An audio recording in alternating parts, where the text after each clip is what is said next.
Change is the law of nature. Covid 19 की situation के वजह से बहुत सारे चेंजेस आए हैं ऑल ओवर द वर्ल्ड, और एजुकेशन सेक्टर में भी एक बहुत बड़ा बदलाव आया है। वो है एंट्रेंस एग्जाम का मेथड। अभी से पहले 70 to 80% जो एग्जामिनेशन होते थे वो ऑफलाइन हुआ करते थे, लेकिन आने वाले समय में, आने वाले महीने और सालों में सारे एग्जामिनेशन ऑनलाइन होने वाले हैं। मेरे पास बहुत सारे स्टूडेंट के कॉल आते हैं, मैसेजेस आते हैं, उनको ये दिक्कत होती है कि ऑनलाइन एग्जाम होता कैसा है। इसलिए आज मैंने ये वीडियो बनाई है एक डेमो के तौर पे। ऑनलाइन एग्जाम कैसे होता है, ये पूरी वीडियो जो है इसका एक डेमो देगी, जिससे आपको पता चलेगा कि कैसे लॉगिन किया जाता है, कैसे सबमिट किया जाता है, कैसे क्वेश्चंस अटेम्प्ट किए जाते हैं। ये और छोटे छोटे टिप्स एंड ट्रिक्स जो कि आपको बहुत मदद करेंगे आपके एग्जामिनेशन को अच्छी तरीके से फेस करने के लिए। जो भी बच्चे कोई भी एंट्रेंस एग्जाम की तैयारी कर रहे हैं, चाहे वो टीचिंग के हो, बैंकिंग के हो या कोई भी सेक्टर के हो, आपके लिए बहुत ज्यादा इंफॉर्मेटिव होने वाली है, नॉलेजेबल होने वाली है। इसलिए इस वीडियो को एंड तक देखिएगा और please like and subscribe this channel, because ये मोटिवेट मुझे करेगा और ज्यादा एजुकेशनल वीडियो बनाने के लिए। So let's get started. जैसे ही आप एग्जामिनेशन रूम में जाएंगे तो नॉर्मल चेकिंग और वेरिफिकेशन के बाद आपको एक सिस्टम नंबर अलॉट किया जाएगा। अब ये सिस्टम नंबर होता क्या है? सिस्टम नंबर होता है जो कंप्यूटर्स होते हैं, एग्जामिनेशन रूम में बहुत सारे कंप्यूटर्स होते हैं, उनको एक नाम दे दिया जाता है, उसकी लेबलिंग कर दी जाती है। तो आपको ये देखना है कि आपको कौन सा सिस्टम नंबर दिया गया है और वहाँ पर आपको अपना सिस्टम खोजना है, राइट। अगर बाई चांस आपको अपना सिस्टम ना मिले, आपको अपना कंप्यूटर ना मिले, तो आप इन्विजिलेटर से पूछ सकते हैं। अगर वो भी ना हो तो उधर बहुत सारे स्टाफ होते हैं और बहुत हेल्पफुल होते हैं, आप किसी की भी हेल्प ले सकते हैं। तो जैसे ही आपको अपना सिस्टम मिल जाए, आप उसके सामने बैठ जाएं, तो आपके सामने इस टाइप की स्क्रीन ओपन होगी, राइट। और इसमें आपको जो सबसे पहली चीज़ दिखाई देगी वो होगा सिस्टम नंबर, और उसके बाद नाम, उसके बाद फ़ोटो। आपको ये चीज़ ध्यान में रखनी है कि ये तीन चीज़ें जो हैं वो एकदम सही होनी चाहिए। अगर आपका कैंडिडेट नाम गलत है, फ़ोटो गलत है या सिस्टम नंबर गलत है, तो आप डायरेक्टली इन्विजिलेटर को कांटेक्ट कीजिए, क्योंकि यहाँ पर लिखा रहता है contact invigilator if the name and photograph displayed on the screen is not yours. It means कि आपको इन्विजिलेटर से कांटेक्ट करना ही होगा, क्योंकि हो सकता है कि गलत सिस्टम पे आप बैठ गए हों। लेकिन अगर आपका सिस्टम नंबर सही है, कैंडिडेट नेम सही है, फोटोग्राफ सही है, तो आप आगे का प्रोसेस कंटिन्यू कर सकते हैं। तो नेक्स्ट स्टेप आता है हमारा लॉगिन का। अब लॉगिन में आ जाता है हमारा आईडी, फिर उसके बाद आता है पासवर्ड। अब आईडी और पासवर्ड जो लिखना है वो आपको कीबोर्ड से नहीं लिखना है, जो सिस्टम का कीबोर्ड है नहीं, जो हमारे सॉफ्टवेयर में ही, जो सिस्टम में ही जो कीबोर्ड जनरेटेड है उसको ही आपको यूज़ करना है। सिस्टम जनरेटेड कीबोर्ड जो है उसको यूज़ करना है, यहाँ पर ही आपका बना हुआ है। आपको बस क्लिक करना है और बड़ा सा कीबोर्ड आपके सामने ओपन हो जाएगा, राइट। मैं आपको नेक्स्ट स्क्रीन में दिखाती हूँ कि अगर आप इन दो छोटे छोटे कीबोर्ड को क्लिक करते हैं तो कैसे बड़ा सा कीबोर्ड आपके सामने ओपन हो जाएगा, और उसी की हेल्प से आपको आगे का आईडी और पासवर्ड फिल करना है। ये देख रहे हैं, ये जो कीबोर्ड है, इस टाइप का कीबोर्ड उस छोटे से कीबोर्ड को क्लिक करते ही आपके पास आ जाएगा, और फिर माउस के लेफ्ट क्लिक करते ही आप कुछ भी इसमें टाइप कर सकते हैं, राइट। इसमें आप ABCD टाइप करें या फिर डेट ऑफ बर्थ 1 2 3 4 कुछ भी अगर आपको टाइप करना है इससे हो जाएगा। Password usually date of birth रहता है, तो नंबर जो है इस्तेमाल करना पड़ सकता है। तो ये 0 है, 9 है, 8 है, सारे जो नॉर्मल कीबोर्ड का स्ट्रक्चर होता है उसी टाइप का स्ट्रक्चर इसमें बना हुआ रहता है। तो ये चीज़ आपको ध्यान में रखनी है कि आपको स्क्रीन पे ही, मॉनिटर पे ही आपको ये स्क्रीन दिखाई देगा, कीबोर्ड दिखाई देगा। जो कंप्यूटर और जो सिस्टम का कीबोर्ड है वो इस्तेमाल नहीं करना है आपको। तो अगर आपने आईडी और पासवर्ड फिल कर लिया तो फिर आप साइन इन पे क्लिक कर सकते हैं। लेकिन साइन इन पे क्लिक करने से पहले टाइम का पूरा होना ज़रूरी है, राइट। जब तक आपको इंस्ट्रक्शन नहीं मिलेंगे साइन इन पे क्लिक करने का, तब तक आप मत करिएगा। ऐसे होते हैं बहुत सारे बच्चे जो मना करने के बावजूद साइन इन पे क्लिक कर लेते हैं, लेकिन ऐसे करने से कोई फ़ायदा नहीं है, टाइम ही वेस्ट होना है और नेक्स्ट स्क्रीन नहीं आए होगा, ओपन होगा। तो इसलिए आपको वेट करना है। जब समय पूरा हो जाएगा तो इन्विजिलेटर खुद ही आपको बोलेंगे कि आप साइन इन पे क्लिक करिए। आईडी और पासवर्ड आप पहले से फिल करके रख सकते हैं। तो जैसे ही आपका समय पूरा होगा, साइन इन पे क्लिक करेंगे तो आपके पास ये वाला पेज ओपन हो जाएगा इंस्ट्रक्शन का। इसमें एग्जामिनेशन से रिलेटेड सारी इन्फॉर्मेशन रहेगी, कौन से क्वेश्चन कितने मार्क्स के हैं, कितने नेगेटिव मार्किंग है, किस टाइप के क्वेश्चंस पूछे जाएंगे, everything. These are the sample instruction only, this may or may not be relevant for your examination.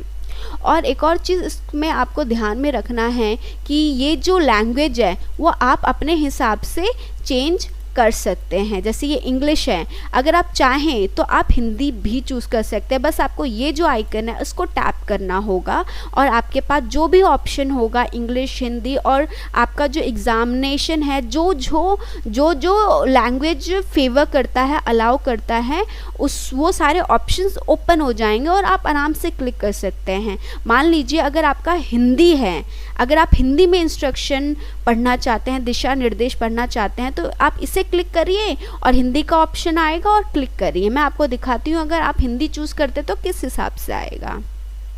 आपका इस टाइप का पेज ओपन हो जाएगा। इस पे ही हिंदी का ऑप्शन आया और आपने इसे क्लिक किया और ये हो गया आपका हिंदी का पेज ओपन। ठीक है, तो ये जो दिशा निर्देश है आपको अच्छे से पढ़नी होगी, तभी आप आगे की चीज़ें एग्जामिनेशन को अच्छे से पूरा कर पाएंगे। अब इंस्ट्रक्शन में जो चीज़ हमें सबसे ज़्यादा ध्यान में रखनी होती है, जिसमें बच्चों को सबसे ज़्यादा दिक्कत होती है, वो कलर कॉम्बिनेशन, कलर टैग्स के बारे में समझना बहुत ज़रूरी होता है और इसी में बहुत ज़्यादा कन्फ्यूजन होती है। तो आज हम इसी पे सबसे ज़्यादा ध्यान देंगे। ये जो डिफरेंट कलर टैग्स हैं इनके मतलब क्या होते हैं, वाइट का क्या मतलब होता है, रेड का क्या मतलब होता है, ग्रीन का, पर्पल का, पर्पल में भी अगर राइट टिक है तो उसका क्या मतलब होता है। तो स्टार्ट करते हैं। तो अगर किसी क्वेश्चन पे अगर वाइट कलर का टैग लगा हुआ है, it means you have not visited the question yet. It means आपने क्वेश्चन अभी तक वो देखा भी नहीं है। हो सकता है वो लास्ट के क्वेश्चन हो, पीछे के क्वेश्चन हो, जो कि अभी आप जाओगे धीरे धीरे क्वेश्चन करते करते उस क्वेश्चन तक अभी आप पहुंचे नहीं हो। ठीक है, आपने देखा भी नहीं है उस क्वेश्चन को। फिर आ जाता है हमारा रेड कलर का। रेड कलर का अगर टैग है it means you have not answer the question. It means आप पहुंच गए उस क्वेश्चन पे, आपने देख भी लिया लेकिन आपने उसे अटेम्प्ट नहीं किया, आपने उसे आंसर नहीं किया है। ठीक है, और फिर आ जाता है हमारा ग्रीन कलर का। ग्रीन कलर का अगर टैग है it means you have answered the question, आपने उसका आंसर टिक कर दिया है। ग्रीन कलर का ये मतलब नहीं होता कि आपका आंसर सही है, इसका मतलब है आपने जो भी आपको सही ऑप्शन लगता है क्वेश्चन का, आपने उसे टिक कर दिया है। फिर आ जाता है हमारा पर्पल कलर। पर्पल कलर का मतलब होता है you have not answered the question but have mark the question for review. It means आपने क्वेश्चन का आंसर तो नहीं किया है, लेकिन आपके पास जब समय बचेगा एंड में तो आप आके इसे करना चाहते हो। जैसे हम ऑफलाइन एग्जाम में नहीं करते थे, जैसे कि कुछ क्वेश्चन को हम बोलते थे कि जब लास्ट में समय बचेगा तब हम देखेंगे, ये उस टाइप का क्वेश्चन है, बस कलर इसे पर्पल दे दिया गया है। तो ये चीज़ आपको ध्यान में रखनी है। अगर आप कोई क्वेश्चन को बाद में करना चाहते हैं, अभी नहीं करना चाहते हैं, ज़्यादा समय लग रहा है उस क्वेश्चन में, तो आप पर्पल कलर का टैग कर सकते हैं और आगे बढ़ सकते हैं। फिर अगर एंड में आपके पास समय बचा, आप करना चाहें तो डायरेक्टली आप इस पे आ सकते हैं, आपके पास आपका समय वेस्ट नहीं होगा। पर्पल कलर देने का मतलब ही यही है कि आपका समय बचाना चाहते हैं। ठीक है, इससे आपका समय बहुत बचेगा। इसके बाद आ जाता है पर्पल कलर के ऊपर राइट टिक। पर्पल कलर के ऊपर अगर राइट टिक है इट मीन्स आपने आंसर तो दे दिया है लेकिन आपने रिव्यू के लिए इसे रखा हुआ है। You have answered the question but marked it for review. आपने टिक कर लिया है, आपके हिसाब से जो सही लगता है आपने वो कर लिया है, लेकिन आपने ये सोचा है कि हम जब मेरा एग्जामिनेशन पूरा होगा, जब मेरे सारे क्वेश्चंस हो जाएंगे, मैं आके वापस इसे रिव्यू करूँगा या करूँगी, मैं देखूँगा कि ये सही है या नहीं होगा। क्योंकि कई बार ऐसा होता है ना कि हमें ऐसा लगता है अरे हम टिक तो कर देते हैं लेकिन थोड़ा सा सोचने की और ज़रूरत है। तो वापस से फिर से एनालाइज करने के लिए अगर कोई क्वेश्चन रह जाता है तो उसके ऊपर आप ये टैग कर सकते हैं, आप वापस आके उसे एनालाइज कर सकते हैं, देख सकते हैं कि मैंने सही टिक किया है या नहीं किया। अगर बाई चांस बाद में आपको लगता है कि नहीं सही नहीं है, चेंज होना चाहिए ऑप्शन, तो आप उस ऑप्शन को चेंज भी कर सकते हैं। तो ये 5 इंपॉर्टेंट कलर टैग्स हैं। ये चीज़ आपको समझना बहुत इंपॉर्टेंट है। अगर आपको लगे कि आपको फिर से सुनने की ज़रूरत है तो बार बार रिप्ले करके देखिए, लेकिन इस कलर टैग को समझना बहुत इंपॉर्टेंट है, तभी आपकी गलतियाँ नहीं होंगी एग्जामिनेशन में। तो आप चाहें तो इसे बार बार रिप्ले करके भी देख सकते हैं। तो अब हम आगे बढ़ते हैं। इंस्ट्रक्शन पढ़ने के बाद आपके पास ये डिफ़ॉल्ट लैंग्वेज चूज़ करने का ऑप्शन होगा। डिफ़ॉल्ट लैंग्वेज मीन्स ऐसा लैंग्वेज जिसमें आप पूरा एग्ज़ामिनेशन देना चाहते हैं, पूरा एग्ज़ाम देना चाहते हैं, चाहे वो हिंदी हो, इंग्लिश हो, या फिर जो भी लैंग्वेज आपका एग्ज़ामिनेशन अलाउ करे, वो दूसरे लैंग्वेजेस भी हो सकते हैं। अलग अलग एग्ज़ामिनेशन में अलग अलग लैंग्वेजेस अलाउड होते हैं, तो आपको देखना पड़ेगा कि कौन कौन से लैंग्वेजेस को प्रेफर कर रहे हैं आपके एग्ज़ाम, राइट। तो इस केस में जैसे कि मैंने हिंदी लिया है, इसको आप अपना डिफ़ॉल्ट लैंग्वेज बना सकते हैं, इंग्लिश भी बना सकते हैं और कोई सा भी लैंग्वेज बना सकते हैं। लेकिन इसका मतलब ये नहीं है कि एक बार अगर आपने हिंदी चूज़ कर लिया तो इसे बाद में चेंज नहीं कर सकते। आप किसी एक पर्टिकुलर क्वेश्चन के लिए भी आप लैंग्वेज चेंज कर सकते हैं। अगर आपको लगता है कि दूसरे लैंग्वेज में आपको ज़्यादा अच्छे से समझ में आ सकता है तो आप लैंग्वेज किसी भी क्वेश्चन के लिए चेंज कर सकते हैं। अभी आगे जो मैं क्वेश्चंस दिखाऊंगी आपको, क्वेश्चन पैटर्न, उसमें पता चल जाएगा कि कैसे आप लैंग्वेज एक पर्टिकुलर क्वेश्चन के लिए चेंज कर सकते हैं। तो यहाँ पर लिखा भी है, please note all question will appear in a default language, those language can be change for a particular question later on. तो ये चीज़ें आपको ध्यान में रखनी है। फिर इसके बाद अगर आपने इंस्ट्रक्शन सही से पढ़ लिया है, अगर आपका कंप्यूटर हार्डवेयर सब सही से कंडीशन में है, सही काम कर रहा है, और अगर आप कोई अनफेयर मीन्स नहीं कैरी कर रखे हैं, तो यहाँ पर आप टिक कर सकते हैं। लिखा हुआ भी है यहाँ पे, I have read and understood the instruction, all computer hardware allotted to me are in proper working condition, I declare that I am not in a position of not wearing, not carrying any unfair means। ये एक declaration है जो कि हर एक candidate को sign करना पड़ता है, टिक करना पड़ता है, तभी वो आगे के क्वेश्चंस जो हैं वो देख पाएंगे। अगर आपने डिफ़ॉल्ट लैंग्वेज चूज़ कर लिया हो और अगर आपने डिक्लेरेशन को साइन कर लिया हो, टिक कर लिया हो, तो आप I am ready to begin पे क्लिक कर सकते हैं। तो इसके लिए भी एक प्रॉपर टाइम होता है। अगर वो टाइम हो चुका है तो जो इन्विजिलेटर है खुद ही बोल देंगे कि आप I am ready to begin पे क्लिक कर सकते हैं। अगर आपका समय नहीं हुआ है तो आप प्रीवियस में जाके फिर से इंस्ट्रक्शन बार बार पढ़ सकते हैं ताकि चीज़ें और ज़्यादा क्लियर हो जाएं और कोई कन्फ्यूजन ना रहे। ठीक है, तो जैसे ही समय होता है आपके इन्विजिलेटर इंस्ट्रक्शन देते हैं कि now this is right time to begin, तब आप I am ready to begin पे क्लिक कर सकते हैं। और जैसे ही आप I am ready to begin पे क्लिक करेंगे तो आपके सामने ये क्वेश्चंस जो हैं ओपन हो जाएंगे जिसका आप बहुत देर से वेट कर रहे थे। जो एक्चुअल में जो क्वेश्चन का फॉर्मेट है वो इसी तरीके से होगा।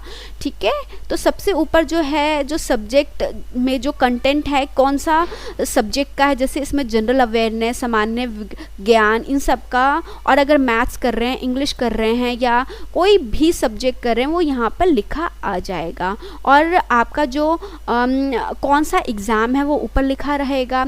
जो टाइम है वो यहाँ पर लिखा रहेगा। टाइम हमेशा चलता रहेगा ताकि आपको ये अंदाज़ा रहे कि कितना समय हो चुका और कितना बचा हुआ है। फिर उसके बाद आ जाता है हमारा यही लैंग्वेज चेंज करने का। यहाँ से आप लैंग्वेज चेंज कर सकते हैं। जैसे अभी हिंदी में है, अगर आप चाहें तो इसको क्लिक करके आप इंग्लिश और दूसरे लैंग्वेज में भी चेंज कर सकते हैं। It is so simple. अगर आपको लगता है ये क्वेश्चन आपको इंग्लिश में ज़्यादा अच्छे से समझ में आ सकता है, आप इधर क्लिक करिए और आपका इंग्लिश में ये पूरा जो है ये पूरा चेंज हो जाएगा। तो फ़िलहाल हम हिंदी में ही रखते हैं। तो ये लैंग्वेज चेंज करने का हो गया। इसके बाद क्वेश्चन नंबर भी लिखा रहेगा। क्वेश्चन नंबर 1 है, 2 है, 3 है, 5 है, 6 है, 7 है, जो भी है यहाँ पर लिखा रहेगा। इसके नीचे आपका क्वेश्चन रहेगा और इस नीचे ऑप्शंस रहेंगे। अगर आपको लगता है कि इसका फर्स्ट ऑप्शन है या सेकंड ऑप्शन है, सी ऑप्शन है या डी ऑप्शन है, अगर आपको लगता है फर्स्ट ऑप्शन है तो आप इसको टिक कर सकते हैं, क्लिक कर सकते हैं। माउस का लेफ़्ट क्लिक करना है आपको, तो ये टिक हो जाएगा। अगर आपको कहीं से लगता है कि नहीं मैंने गलत कर दिया है टिक और आपको चेंज करने की ज़रूरत है, तो आप क्लियर रिस्पॉन्स पे क्लिक कर सकते हैं। क्लियर रिस्पॉन्स पे क्लिक करते ही आपका जो ऑप्शन है वो मिट जाएगा और फिर आप कोई सा भी इन चारों में से फिर से क्लिक कर सकते हैं। चाहे वो सेम चीज़ क्लिक करो, चाहे आप चेंज करो, कोई दिक्कत नहीं है। अगर आपको लगता है कि आपको रिव्यू की ज़रूरत है, अगर ये क्वेश्चन आप बाद में करना चाहते हैं या अभी नहीं करना चाहते, जो मैंने पहले वीडियो की स्टार्टिंग में बताया था जब कलर टैग्स के बारे में बता रही थी कि आप क्वेश्चन को बाद में भी कर सकते हैं। अगर आपको लगता है कोई क्वेश्चन है लेकिन अभी नहीं करना, बाद में करना है जब समय बचेगा, तो आप इस ऑप्शन पर टिक कर सकते हैं, mark for review and next. इस पर क्लिक करते ही पर्पल कलर का जो ऑप्शन है वो टिक हो जाएगा। इट मीन्स कि आप जो हैं वो बाद में भी आके इसे ठीक कर सकते हैं। ठीक है, तो ये सब चीज़ें आपको ध्यान में रखनी हैं। अब आगे चलते हैं हम। अगर आपने क्वेश्चन पढ़ लिया, आपने टिक कर लिया, अगर आप चाहे क्लियर करना है रिस्पांस या मार्क करना है, तो ये सब अगर आपने कर लिया और आपको लगता है नेक्स्ट क्वेश्चन पे जाना है, तो आपको फिर से सेव एंड नेक्स्ट, अगर सेव एंड नेक्स्ट मीन्स कि जो भी आपने ऑप्शन टिक किया वो सेव हो जाएगा और नेक्स्ट क्वेश्चन पे आप जा सकते हो, कोई दिक्कत नहीं है। नेक्स्ट पे क्लिक करते ही आपके पास नेक्स्ट क्वेश्चन आ जाएगा और उसका फॉर्मेट भी सेम रहेगा। इस उधर भी यही क्वेश्चन नंबर रहेगा, लैंग्वेज चेंज कर सकते हो और इसी तरीके से क्वेश्चन रहेगा, ऑप्शंस रहेंगे और ये तीनों ऑप्शंस भी रहेंगे। और जो जो क्वेश्चन पे चले जाएंगे तो उस हिसाब से इधर कलर्स भी चेंज होते चले जाएंगे जिस हिसाब से। तो ये एक सैम्पल पीस है, सैम्पल क्वेश्चन है। इस टाइप के इसी तरीके के सारे क्वेश्चंस सारे ऑनलाइन एग्ज़ाम में पूछे जाते हैं। अगर ये सारे हो गया, आपने सारे सेक्शन कंप्लीट कर लिया और सारे क्वेश्चंस अटेम्प्ट कर लिए, रिव्यू वाले भी देख लिए और टाइम ओवर हो गया, तो जैसे ही समय ओवर होता है तो आपको सबमिट का बटन पे क्लिक करना होता है। अगर बाई चांस आपका कंप्लीट नहीं भी हुआ है और समय पूरा हो चुका है, वो ऑटोमेटिकली सिस्टम जो है वो एक्सेप्ट सबमिट कर लेगा, आपको करने की भी ज़रूरत नहीं पड़ेगी। राइट, तो आपको कोशिश करना है कि समय होने से पहले ही आप अपने क्वेश्चंस कंप्लीट कर लें और रिव्यू वाले को भी देख लें, और ताकि समय से आप खुद से सबमिट करें। अगर नहीं करेंगे तो सिस्टम जो है अपने आप ही सबमिट कर लेगा। आई होप ये वीडियो आपके लिए बहुत ज़्यादा इन्फॉर्मेटिव रही हो और आने वाले जितने भी एंट्रेंस एग्ज़ाम हैं उसमें ये बहुत हेल्प करने वाली है। इसलिए इस वीडियो को बार बार देखिए ताकि आपको बहुत ज़्यादा मदद मिलेगी, कैसे लॉगिन करना है, कैसे क्वेश्चंस अटेम्प्ट करने हैं, डिफरेंट कलर्स के क्या मीनिंग्स होते हैं, टैग्स के क्या मीनिंग्स होते हैं। तो ये सब चीज़ें जो हैं आपको आपके ऑनलाइन एग्जामिनेशन में बहुत मदद मिलेगी। और ये अपने फ्रेंड्स के साथ भी शेयर कीजिए जो ऑनलाइन एग्ज़ाम देने वाले हैं, क्योंकि नॉलेज फैलाने से ही, बांटने से ही बढ़ती है। राइट, और अगर आपको जीके जीएस की तैयारी करनी है तो मेरे इंस्टाग्राम पेज पे आइए, क्योंकि वहां पे मैं डेली क्वेश्चन अपलोड करती हूँ जीके जीएस और टीचिंग रिलेटेड क्वेश्चंस के लिए। तो अगर आप डेली प्रैक्टिस करना चाहते हैं तो वो बेस्ट प्लेटफॉर्म है। See you on Instagram, right. And please like and subscribe this channel, because ये मुझे बहुत मोटिवेट करता है वीडियो बनाने के लिए और आपकी परेशानियों को उठाने के लिए। और जो भी परेशानी है आपको, वो आप मुझे कमेंट कर सकते हैं। आपको किस टाइप की वीडियो चाहिए, आपको एजुकेशन या एंट्रेंस एग्जाम में क्या दिक्कत आ रही है, वो आप मुझे कमेंट कर सकते हैं और बता सकते हैं कि आपको किस टाइप की वीडियो देखना पसंद है या देखना चाहते हैं, तो मैं उस पर वीडियो बनाऊंगी। So please like and subscribe this channel.